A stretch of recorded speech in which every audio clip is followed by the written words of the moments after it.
Assalamualaikum warahmatullahi wabarakatuh. Welcome to my channel Gudang Pinjol. Apa kabar teman-teman semua? Semoga teman-teman dalam keadaan sehat walafiat dan selalu dilancarkan rezekinya. Oke, kali ini saya akan membahas salah satu nih pinjaman online yang memang lagi viral, yang banyak digandrungi oleh para masyarakat pinjaman online. Nah, sekarang akan saya jelaskan ya pinjaman apa itu dan kenapa tidak bisa beroperasi. Sebelumnya jangan lupa di subscribe, like, dan komen dulu channel saya ini, oke?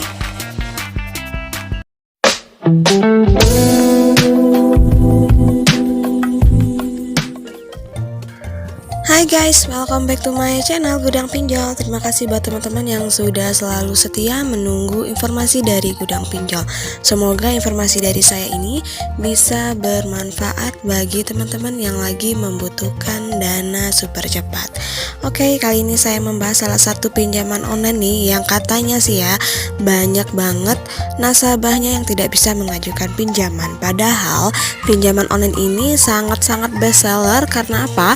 Karena kecepatannya dalam memberikan kita pinjaman, kemudian kemudahannya dalam kita mengajukan pinjaman, sehingga kita ketika mengajukan pinjaman hanya 5 menit saja pinjaman kita bisa langsung di ACC dan langsung masuk ke rekening kita.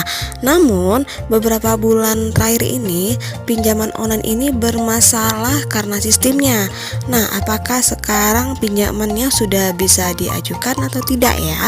Oke, akan saya informasikan untuk teman-teman pecinta salah satu pinjaman online ini. Yang pastinya pinjaman online ini sudah bisa dipinjamkah? Atau kita masih menunggu lagi? Atau bisa langsung mengajukan pinjaman dengan limit gede? Oke, jangan di skip video saya ini ya.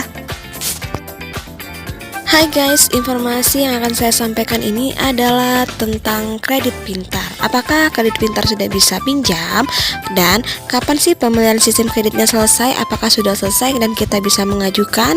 Nah, ini sebenarnya pertanyaan banyak orang yang ingin mengajukan pinjaman online, baik itu pinjaman baru ataupun yang nasabah lama yang belum bisa mengajukan pinjaman.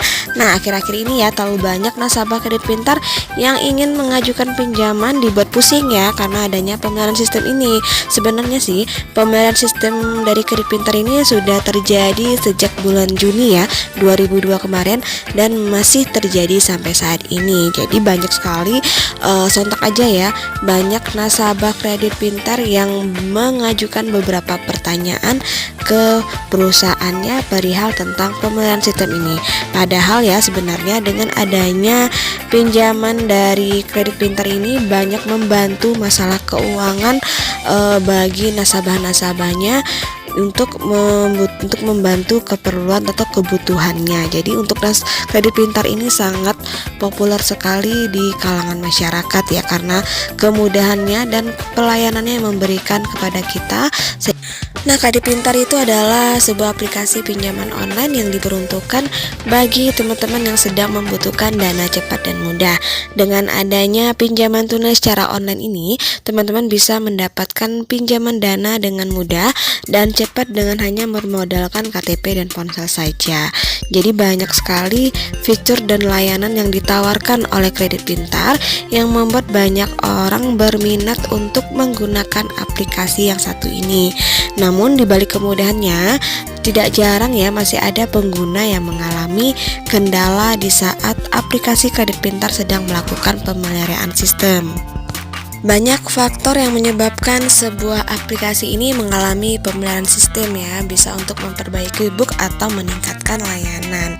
Oke, berdasarkan yang saya baca dan sering saya review dari berbagai sumber ya, penyebab kredit pintar ini mengalami pemeliharaan sistem atau maintenance banyak sekali ya, sehingga ini menyebabkan pemeliharaan sistemnya yang terlalu lama. Oke, kita lihat yang pertama ya, biasanya itu mereka memperbaiki bug aplikasi kredit pintar. Jadi penyebab pertama yang membuat kredit pintar mengalami maintenance yaitu adanya bug dalam aplikasi, sehingga dalam memperbaiki bug tersebut bisa menggunakan tidak bisa menggunakan kinerja kredit pintar. Namun semua gangguan sistem kredit pintar tersebut bertujuan untuk meningkatkan pelayanan kepada para masyarakat atau para pengguna kredit pintar. Nah, untuk yang faktor keduanya biasanya adanya peluncuran fitur baru. Jadi penyebab kedua yang membuat kredit pintar mengalami pemeliharaan sistem yaitu adanya peluncuran fitur atau layanan baru dalam aplikasi. Jadi dengan terjadinya permasalahan semua ini, pasalnya kredit pintar meluncurkan fitur yang baru. Pastinya ada beberapa file yang diunggah ke sistem sehingga proses tersebut bisa mengganggu kinerja dari sistem kredit pintar. Nama yang ketiga biasanya adanya update sistem. Jadi dengan adanya peluncuran layanan baru di kredit pintar dapat diakibatkan adanya update sistem atau versi aplikasi. Hal ini juga dapat membuat kredit pintar tidak bisa digunakan sementara waktu sampai dengan peluncuran sistem atau pembaruan. Nah, kemudian bagaimana kita sebagai nasabah lama yang sudah pernah mengajukan pinjaman di kredit pintar? Apakah data kita aman? Apakah bagi yang galbay datanya masih tersimpan? Nah, logika saja ya, ini namanya pemeliharaan sistem. Tentu jika kita pernah mengajukan pinjaman online di kredit pintar, pastinya data-data kita masih tersimpan di sistem di aplikasi kredit pintar. Walaupun aplikasinya lagi down ataupun lagi maintenance, pasti mereka memiliki data-data kita. Dan untuk yang galbay, pastinya data kita juga masih ada di kredit pintar. Mereka pun ketika aplikasi ini selesai maintenance, pastinya data-data yang lama juga akan dimunculkan kembali di aplikasi kita, bahkan bagi kita yang galbay. Jadi jangan beranggapan bahwa ketika kredit pintar lagi maintenance atau lagi perbaikan sistem, maka yang galbay data-datanya dihapus total. Itu tidak sama sekali ya teman-teman ya, karena data kita masih tetap tersimpan di dalam aplikasi walaupun galbay sekalipun. Nah, bagaimana untuk nasabah baru yang ingin mengajukan pinjaman online? Gimana kalau aplikasinya sudah ada tapi kita bisa mengajukan apakah pinjaman kita di ACC? Nah, itu banyak sekali pertanyaannya ya. Sekarang untuk aplikasi kredit pintar memang masih ada di Play Store dan kita juga bisa mengajukan pinjamannya di kredit pintar. Namun untuk proses verifikasi dan proses ACC-nya kita masih menunggu dari perbaikan sistem ini. Jadi silakan saja jika teman-teman sebagai nasabah baru atau sebagai peminjam baru, silakan saja mengajukan pinjaman online-nya di kredit pintar, memasukin data-datanya sesuai dengan petunjuk di aplikasi.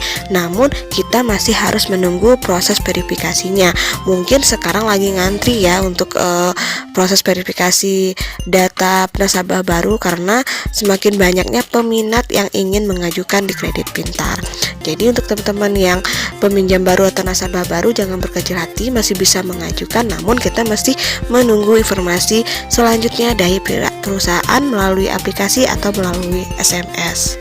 Oke lah, itulah informasi dari saya tentang kredit pintar. Semoga kredit pintar bisa beroperasi kembali seperti semula dan kita bisa mengajukan pinjaman kembali.